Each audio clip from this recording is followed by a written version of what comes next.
This is SA Music News in conjunction with the Teemanshow and Hiphopnationtv. Yes, I am your host, Mr. Boogerman of Manzulwandle Mandela, and today, oh, what a special occasion, I'm with makhatini. Hey, ngiyabonga mfethu. Hey, ivoice yakho nendlela intro ngayo ngelele ngathi should be on the radio doing that news piece. You know. Ngiyabonga mina mfethu. Thank you so much. Bonibona as Umdu that you'd want to speak with, you know? Yeah. And then obviously people can learn some things from. And that's why you guys are here. Ngiyabonga kakhulu. Yeah, man. Just tell me, take it back to the very beginning. What inspired you to be a creative in the first place, and what got you into loving being in the industry? Sayiqala ndisebhayi mfethu ngoba noma sebhayi igqebeha mina. Yabona ngakhulela phaya mina. So growing up there, mina bengingayazi noba yintoni creative. Yeah. Ngingaxoxeli yabo. I really didn't know. I never knew about artists and painters. I didn't know about fashion designers. Yeah. You know. Kodwa into that got me into entertainment and a world outside of lelo bendiyibona ebhayi. I remember when I was still young in the 80s, I remember 82, so it probably would have been like 84, 86, maybe 88. There was a cassette, VHS cassette. Michael Jackson had just released Thriller.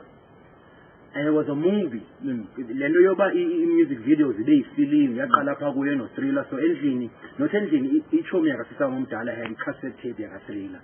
Yeah. So they played it once at my house, and I remember so clearly. They don't have to tell me. Sometimes when they have to remind you about the younger days, but I remember crying over and over. And I used to wear the white socks till they were dirty.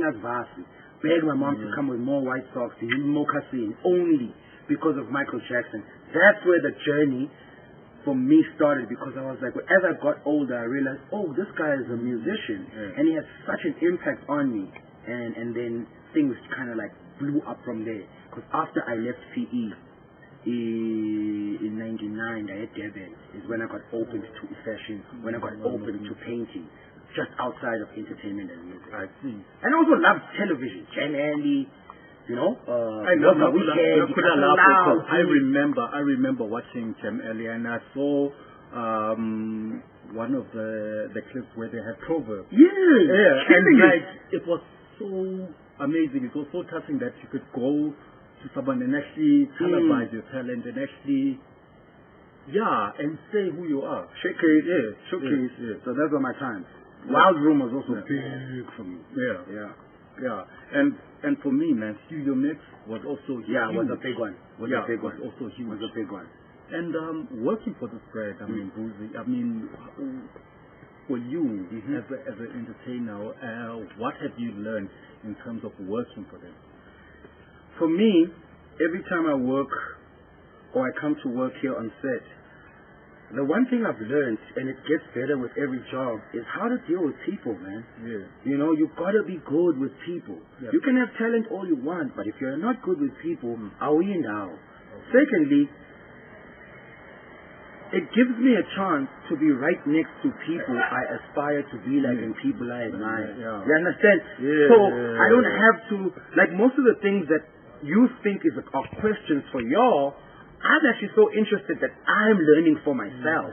And because mnaqala interested kwabantu nento abayenzayo, it comes off through the camera into you. Kodwa, the most thing that I love is like getting to set and learning something new about how to push forward with your creativity. And then the last thing that I'm really going to say is always learning about a new skill. You know, how you present, you think when each job yakho doesn't weigh in when you're but as a presenter, if I'm late, then the sound guy is going to be late, then the lighting is going to be late. So you get to learn that you're in an ecosystem anyway. And then dealing with this pandemic, I mean, we're living in a time where we're dealing with COVID. How has that affected your work? How has that affected how you have done your presenting and actually preparing to come to set? COVID, you know, I don't give it much mind, man. I really don't. Like for me,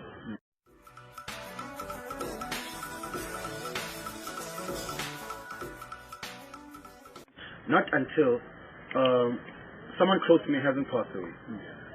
In like family-wise, I know of people that are close to me that have people pass away, but I just never put the COVID thing in my mind, and I'm really glad for me personally it happened because it allowed me to get deeper into myself and get deeper into what I want to do, and also get deeper into being independent about it and pushing it for myself. Because what happened in COVID, like everybody was, the people that were waiting to get hired didn't get hired because the companies didn't have jobs. But if you were already someone who was thinking about creating your own job during COVID, your own platform, All right, man, your final words to inspire the youth of today. Because what I do on the Teeman Show, I'm trying to bridge the gap between the youth of today and the elders. Because we need the cohesion. Because it seems like we've lost our way. How can you inspire the youth of today to balance things out? I know you guys think you know it all. And to some extent, I love you guys because you are fearless. You are growing up in a generation where you know more information than any other people that have come before you about things that are not necessarily, you know, things about technology, you know, things about the world, you know, and as a young person, but as an old guy, I would like you guys to walk back